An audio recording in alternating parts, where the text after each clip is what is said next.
From Washington, D.C., this is the Muslim News on Muslim Network TV. Assalamu alaikum, I'm Hena Zuberi. First, the headlines. Senator Johnson promised to deliver fake votes for Trump.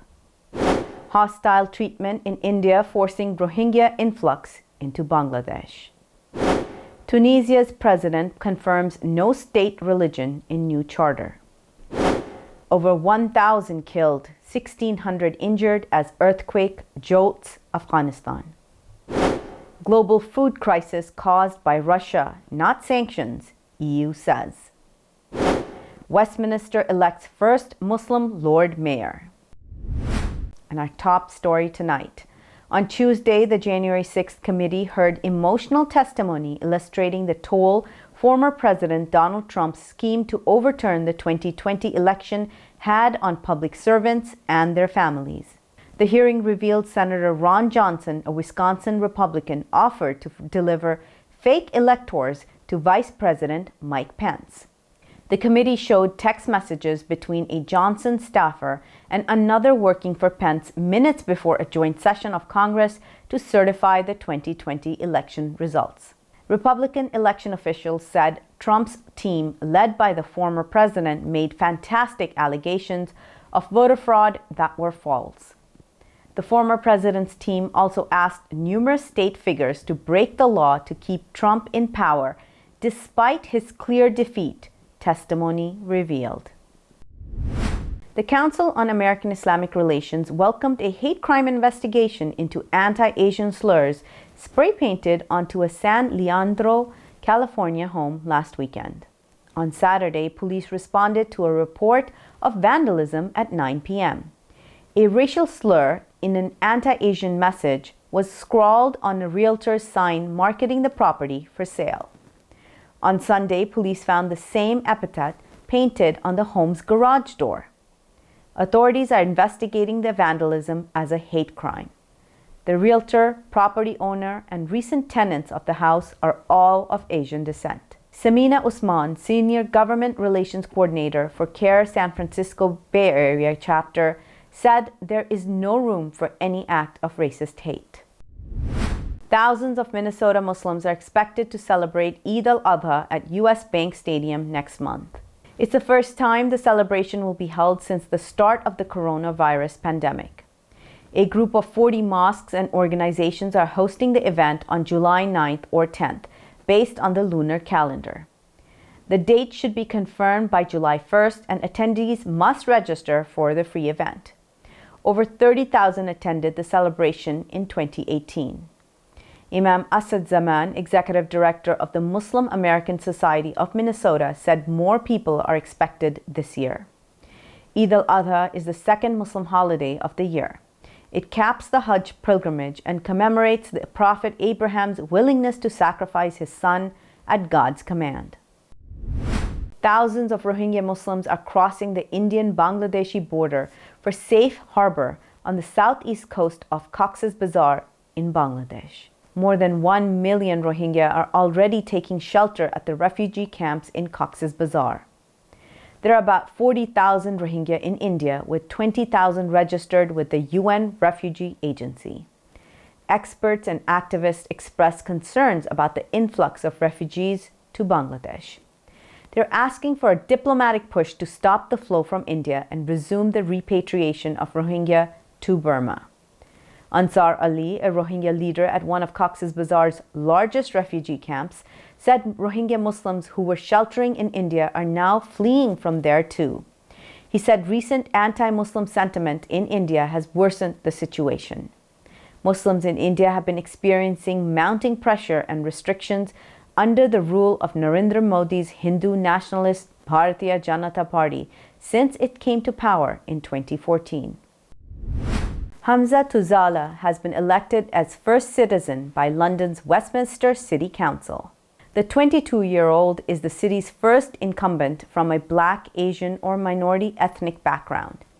Tuzala recently graduated from King's College, London, with a master's degree in global affairs.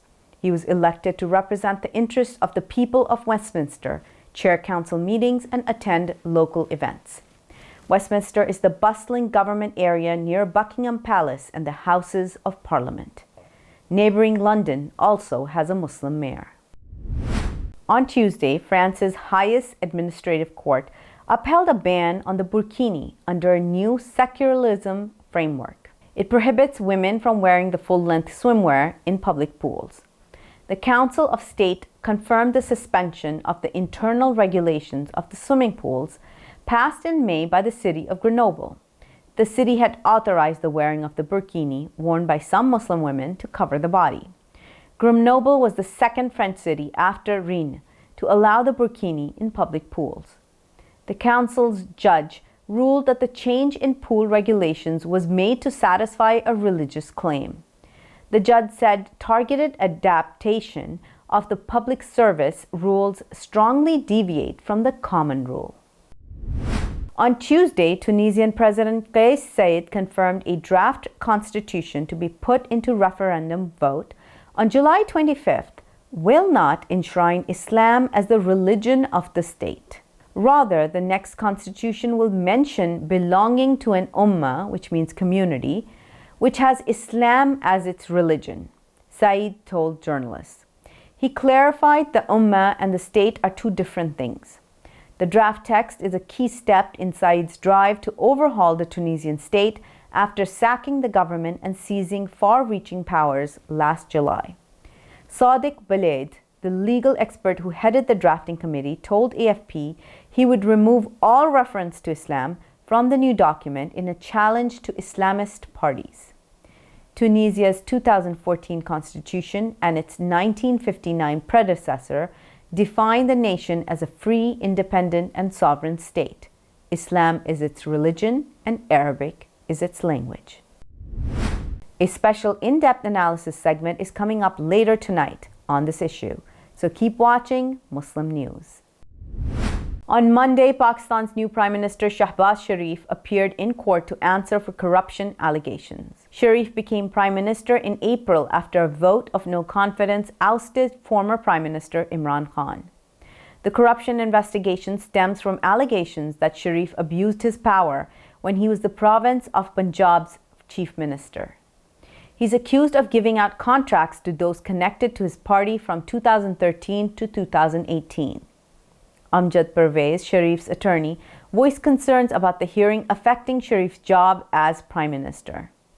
The court granted an exemption for Sharif to avoid appearing in person. Sharif's Pakistan Muslim League Party has been accused of corruption in the past involving family-favored patronage. Earthquake jolts Afghanistan. Details after the break. Stay tuned and we will be right back after these messages.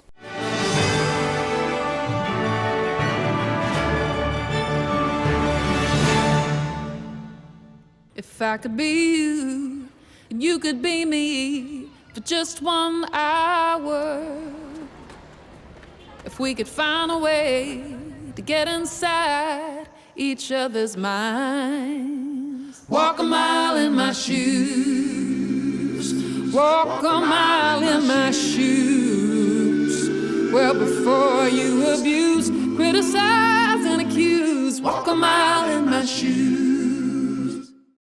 There are 16 million children struggling with hunger in America. That's 1 in 5 daughters, sons, neighbors, and classmates who don't know where their next meal is coming from. Yet billions of pounds of good food go to waste every year. It's time we do something about it. Feeding America is a nationwide network of food banks that helps provide meals to millions of kids and families in need. Visit feedingamerica.org to help them feed even more. Together, we can solve hunger. Together, we're feeding America. Mr. Speaker, if I decide to wear a turban, or you decide to wear a cross, or he decides to wear a kippah or a skull cap, or she decides to wear a hijab or a burqa, does that mean that it is open season for right honourable members of this House to make derogatory and divisive remarks about our appearance? For those of us who from a young age have had to endure and face up to being called names such as Towelhead or Taliban, or coming from Bongo land, we can appreciate full well the hurt and pain felt by already vulnerable Muslim women when they are described as looking like bank robbers and letterboxes. So behind sham and whitewash investigations? When will the Prime Minister finally apologise for his derogatory and racist remarks?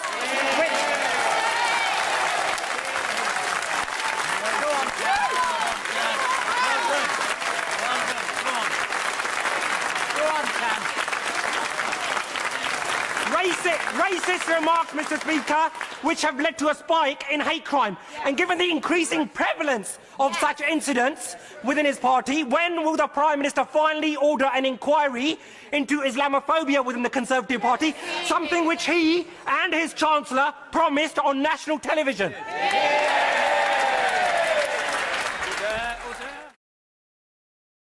Despite the development of a COVID-19 vaccine, millions around the world will not have access. We need a vaccine that's free and available to everyone, everywhere. It's time for a people's vaccine.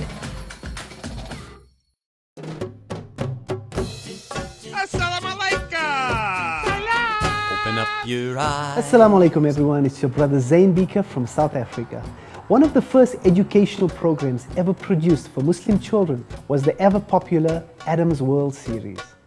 The colorful and comical Muslim puppets stole the heart of a generation. Sound Vision will be releasing brand new episodes of Adam's World with the launch of a Adam's World app. Subscribers will enjoy new Adam's World episodes as they are released, as well as all the classic episodes of Adam's World. So visit adamsworldapp.com now to learn more, subscribe and enjoy new adventures of Adam and his friends. And let's keep helping tomorrow's Muslims today. Assalamu alaikum. It's Adam's World. Believe me, there's a lot to see. Bismillah. Let's explore.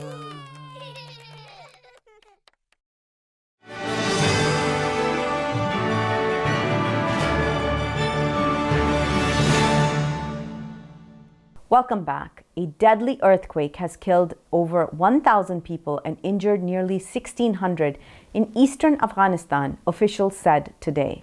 Bakhtar news agency reports that the death toll could rise as rescue operations continue in Paktika and Khost provinces. Hundreds of houses were destroyed by last night's 6.1 magnitude earthquake. Taliban officials have also requested immediate assistance in the quake-hit areas. According to data compiled by Anadolu agency, over 12,000 people have died in the past 68 years in Afghanistan due to massive earthquakes. More than 5,000 people are expected to participate in an annual peace march to honor the victims of the 1995 Srebrenica genocide in Bosnia and Herzegovina. Thousands of people from all over the world come to the Bosnian town of Nezuk every year to participate in the three-day event. This year's march marks the 27th anniversary of the genocide, in which more than 8,000 Bosnian Muslim men and boys were killed. Bosnian Serb forces attacked Srebrenica in July 1995 and massacred Bosnian Muslims despite the presence of international peacekeepers. Srebrenica's Ceremonies Organization Board Chairman Hamida Fezgik said that the July 8th march will honor 46 victims to be buried at the Podokari Memorial Cemetery on July 11th. The European Union's top diplomat said he will write to African foreign ministers explaining the cause of the global food crisis and to counter what he called Russian propaganda. Speaking at a news conference Monday, Joseph Borrell said global food security has not been endangered by EU sanctions. He said Russia's blocking of grain shipments from Black Sea ports and destroying crops has led to the crisis. Borrell warned about the risk of a great famine in the world, especially in Africa. Russia's war in Ukraine is creating price increases and scarcity of energy and food, he added. The African Union has said sanctions on Russia and its exclusion from the SWIFT payment mechanism are preventing member countries from buying food products. Many Muslims are angry over a lucrative deal to process Hajj applications this year that may be enriching Indian BJP activists, despite party leaders' Islamophobic remarks. Security breaches are also a concern. The company hired to collect and facilitate applications from prospective Hajj pilgrims in Western countries has at least one investor with close ties to the Indian government. Saudi authorities earlier this month announced that would-be Hajj pilgrims from Australia, Canada, Europe, and the US would need to apply for visas via the government portal Mutawif. The move is intended to crack down on fake travel agencies, Middle East Eye reports. Those selected would win their place through an automated lottery system. They then can book and purchase their transport and accommodation directly through the Saudi government portal.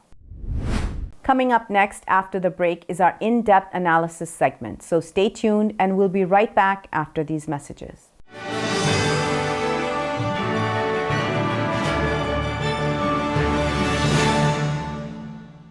If I could be you, and you could be me for just 1 hour. Walk a mile in my shoes. Walk a mile in my shoes. Mr. Speaker, if I decide to wear a turban, or you decide to wear a cross, or he decides to wear a kippah or a skull cap, or she decides to wear a hijab or a burqa, does that mean that it is open season for right honourable members of this House to make derogatory and divisive remarks about our appearance? For those of us who from a young age have had to endure and face up to being called names such as Towelhead or Taliban or coming from Bongo land, we can appreciate full well the hurt and pain felt by already vulnerable Muslim women when they are described as looking like bank robbers and letterboxes. So rather than hide behind sham and whitewash investigations, when will the Prime Minister finally apologise for his derogatory and racist remarks?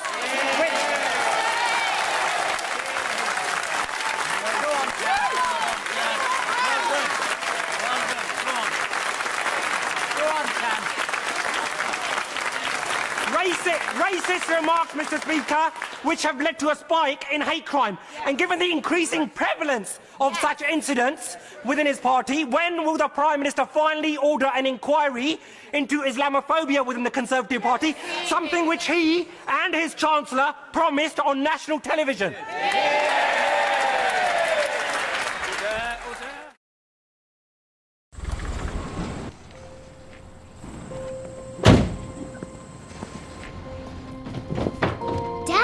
They took over my bedroom. Come on, come on.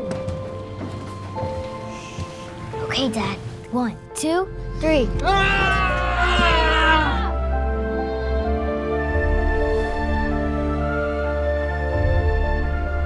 Dad!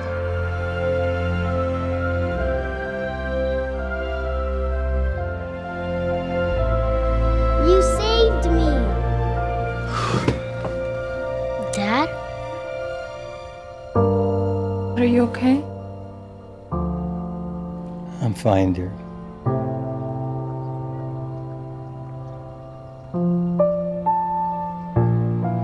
Your hero needs you now, and AARP is here to help. Find the care guides you need at aarp.org/caregiving.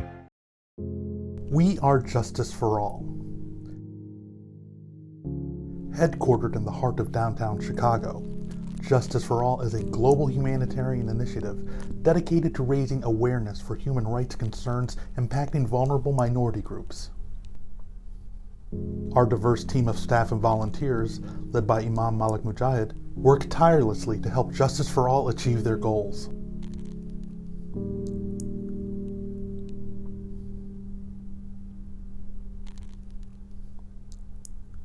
We promote policies that protect religious freedom, address the root causes of mass displacement, and recognize the plight of refugees and forced migrants. Together, we can continue to stand up for justice. Justice for all.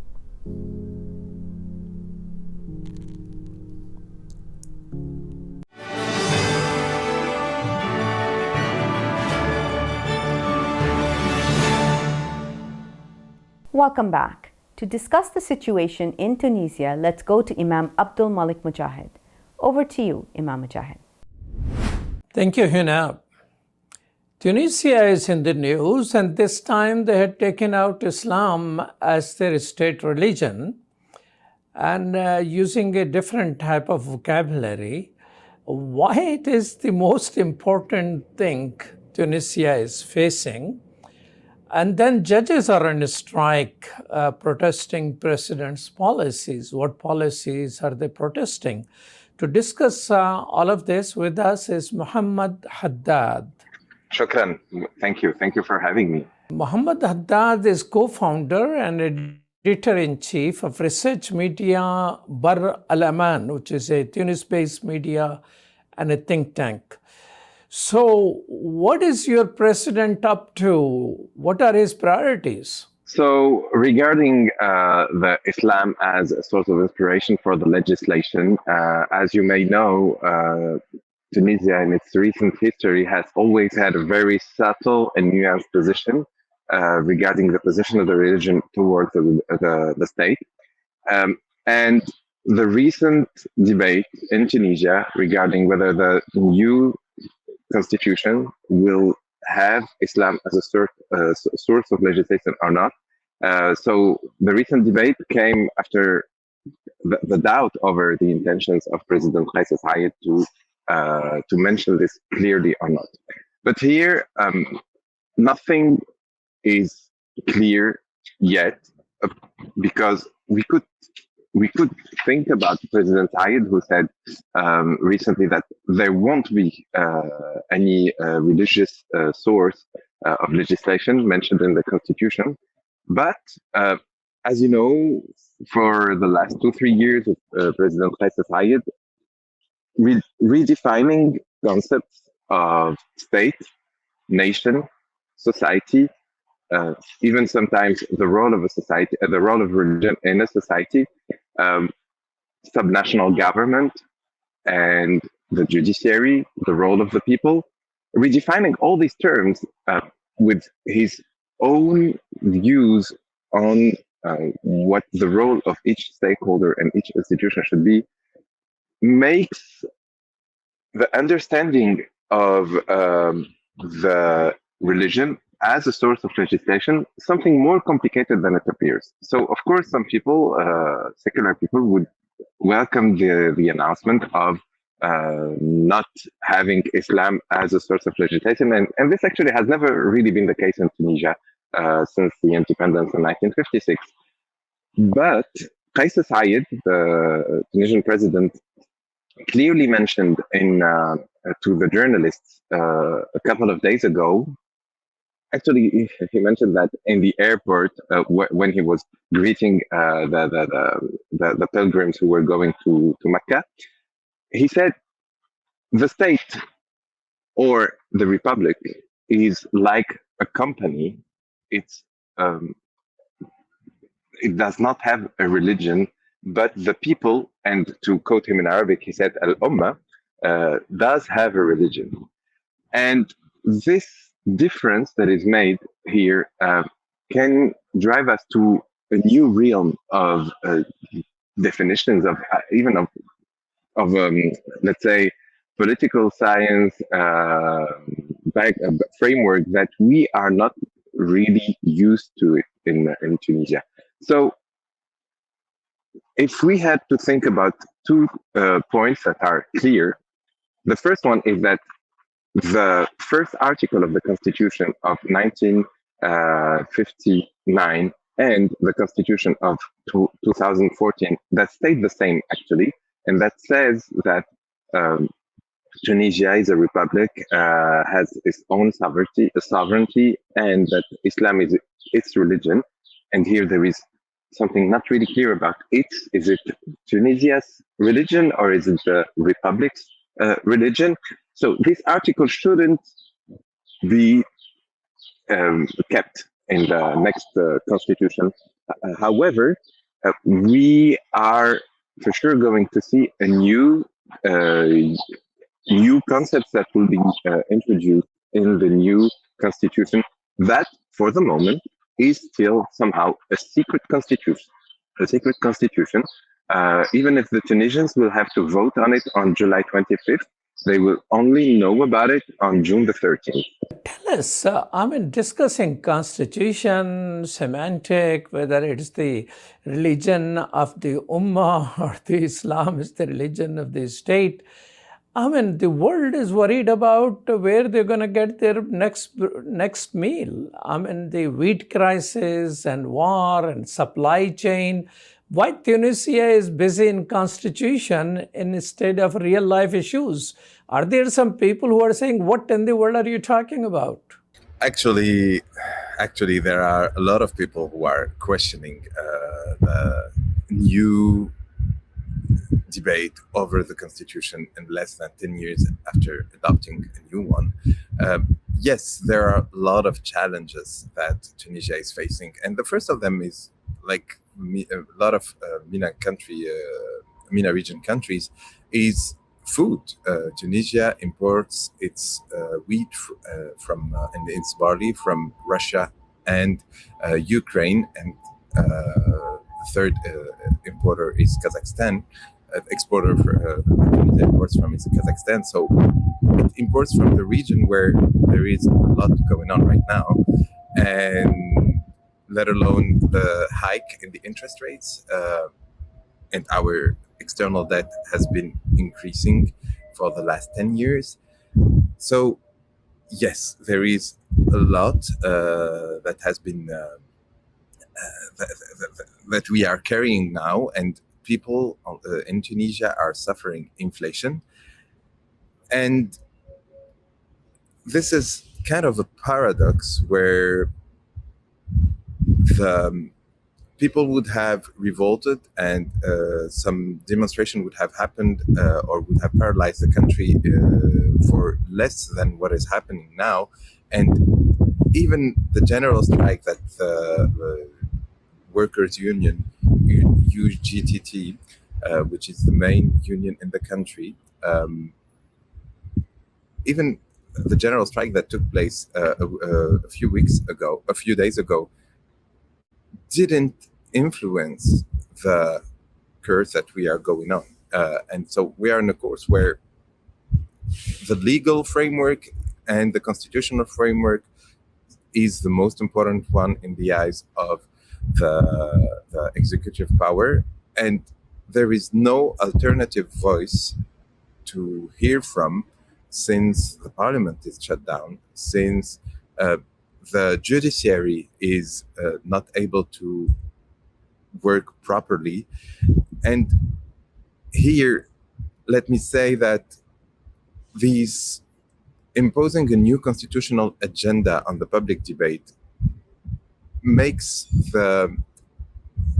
orients all the public and the media, for example, are focusing on the constitutional debates and not on issues like those you've mentioned, where we are still. The COVID cases have just risen these last days. In Tunisia, we are not really done with all the challenges that we have been facing for the last years. So you can see from different indicators that the confidence and in the very close future in Tunisia, whether it is from Tunisians or even from people outside the country, let's say that the confidence is very low. And even if the mid or long term, there is a room for optimism, in the short term, the lack of clarity is really cumbersome for Tunisians, right? Share with us, Mohamed Haddad, what are judges protesting about? So the judges in Tunisia, the judiciary institution has went through a very hard time these last weeks in Tunisia. President Qais decreed to dissolve the High Judicial Council on June the 1st and dismissed 57 judges, which is something that has never happened to that extent. And the dismissal is not not legally challenged. Right now, 3 of these 57 judges started a hunger strike today.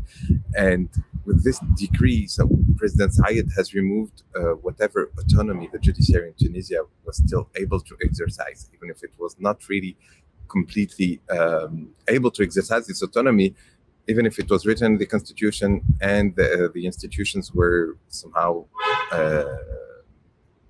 existing. But what he did will, whatever happened in the next years or decades, will remain as a black, a very dark point, let's say, a dark side of the post-independence Tunisian state.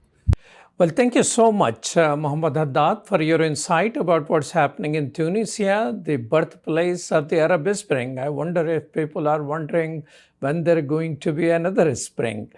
But thank you so much for your time. Back to you, Hena. Thank you so much, Imam Mujahid. That's all from our Washington studios tonight. Thank you for tuning in. You can find previous episodes and more on our YouTube or Facebook. For more content, keep watching Muslim Network TV or visit muslimnetwork.tv. Assalamu alaikum and good night.